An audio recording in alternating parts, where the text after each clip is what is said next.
Hello and welcome back to White Collar Woker. Today we are delving into one of my favourite newspapers, Wales Online, and I'm not being sarcastic about that. I used to live in Cardiff, love Wales. Wales Online is a great news story. So what are they talking about today? They're saying that Wales has a huge coronavirus problem because Christmas is approaching and the lockdowns that have happened this year. Remember, Wales has had more lockdowns than England or Scotland. Wales had a 17-day firebreaker lockdown after the first lockdown. They then went into a third lockdown. And the daily number of cases and number of people in hospital with COVID-19 is the highest they've ever been. And this is the 9th of December 2020. So what does that mean? Well, if you look at this article, I will link it in the description below. The Welsh Government has just rolled the dice in the hope that restrictions on hospitality will curb the growth. But, I mean, surely, if they've already done 3 lockdowns and also a firebreaker lockdown, and remember that Wales has been particularly harsh on the hospitality sector. Wales actually introduced a curfew, a 6 p.m. curfew for places serving alcohol, which wasn't done in England, and I believe that wasn't done in Scotland either. So they've been particularly harsh on the hospitality sector. Now, surely, if the cases right now are the highest they've ever been, then whatever they're doing is not working. But they don't seem to be able to look at their strategy objectively. It seems like they're people with a hammer, and they're seeing everything as a nail at the moment.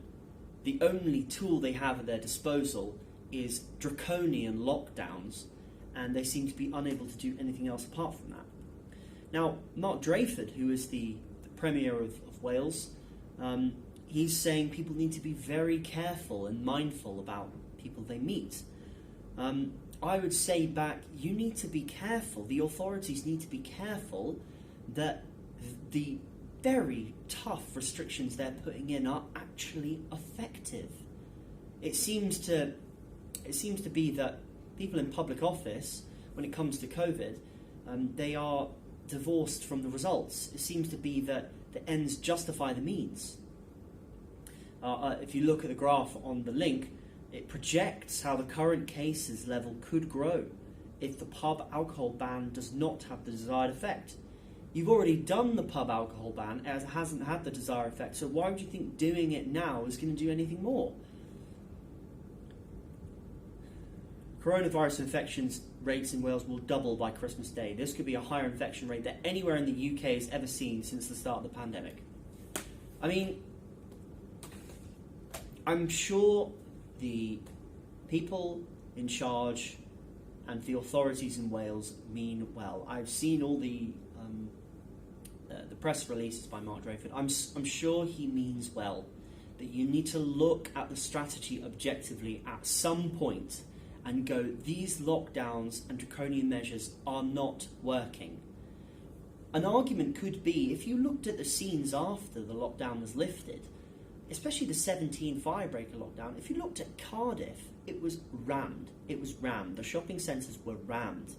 And if you have a greater collection of people at one point, it doesn't matter whether that's once or multiple times, that's when you spread the disease. In order to enforce social distancing, wouldn't it be better to flatten the demand in pubs and restaurants and hospitality venues? They don't seem to be able to understand that the strategy they have at the moment is not working. If you do live in Wales, what I'd recommend is you write to your MP. I've been writing to my MP. Unfortunately, my MP is Labour. They've been next to useless during this entire 9-month period. But I'd recommend you write to your MP, because MPs, like Peter Hitchens says, they probably won't really read your letter, but they can count. And in your email, if you say you will lose your seat if you don't buck up and do something about it, they can count the number of emails that say that. So anyway, this is White Collar Woker. Please like and subscribe. Videos, trying to put them out every day. I'll see you guys soon. Thanks. Bye.